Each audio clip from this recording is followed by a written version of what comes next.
Küll tore, kui nii palju tuleb taastuvenergiast, aga emissiooni tuleb 30% maailma emissioonist, siis on midagi ikkagi väga viltu, eks ole. Palju, jah. Ei, no mis me vaidleme siin?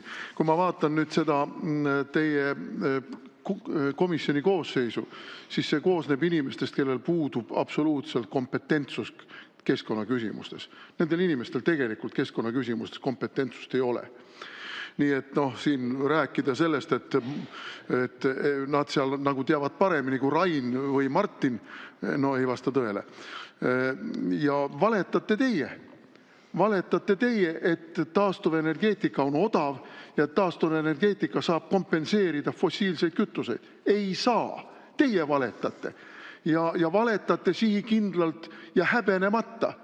Ja hoolimata sellest, et meie energiahinnad on pöörased ja ajavad Eesti majandust pankrotti, jätkate oma valetamist, aga süüdistate teisi valetamises.